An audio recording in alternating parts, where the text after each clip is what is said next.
En France, comment aborder objectivement la question de la délinquance? Si l'on s'en tient aux chiffres, on pourrait dire que l'an dernier, 6213 policiers ont été agressés, soit 700 de plus que l'année précédente. Mais au-delà des statistiques, il y a ce que vivent les policiers. Leur parole est rare. Écoutez les témoignages recueillis par Guillaume Chiez, Pauline Lormeau et Linda Huret. C'est l'enquête de ce 20h. Par crainte des représailles, il a choisi de témoigner anonymement. Sébastien est policier depuis plus de 10 ans. Et pour lui, les agressions sont courantes. Depuis que je suis dans la police, j'ai déposé plainte à peu près une fois par an pour des faits de violence que j'ai subis.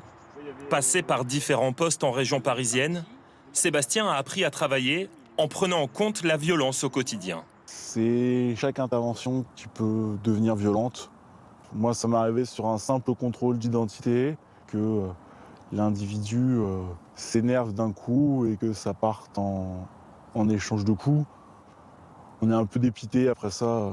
Suite à cela, Sébastien a eu 6 jours d'interruption de travail. La fréquence de ces agressions, même sur des opérations de routine, le rend aujourd'hui plus vigilant.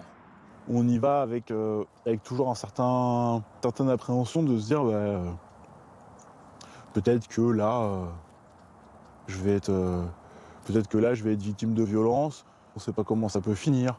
Le point de bascule, selon lui, les émeutes de l'été 2023, après la mort de Naël, 17 ans, tué à Nanterre par un tir de policier lors d'un refus d'obtempérer. C'était beaucoup de jeunes et d'une extrême violence.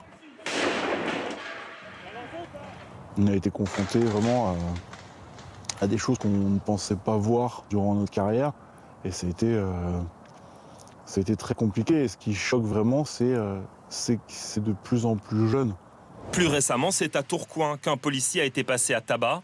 4 de ces 5 agresseurs étaient mineurs.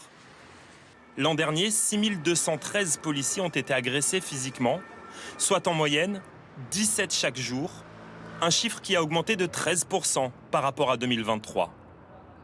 Des agresseurs qui utilisent régulièrement des mortiers d'artifice.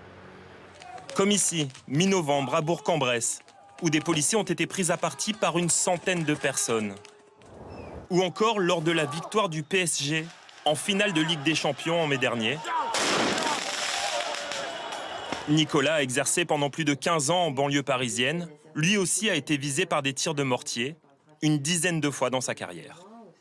Chaque fois, le contexte, c'est des guet-apens qui nous attirent dans les cités. Et quand ils réussissent à nous faire venir là où ils ont prévu de nous faire venir, ils nous prennent pour cible avec. C'est usant d'être confronté à l'usage d'armes par destination alors qu'on ne fait que notre travail. Certains de mes collègues sont blessés dans leur chair très régulièrement avec ces tirs de mortier.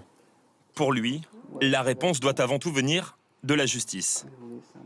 La peine arrive beaucoup trop tard et quand c'est une peine, il faut qu'elle soit ferme.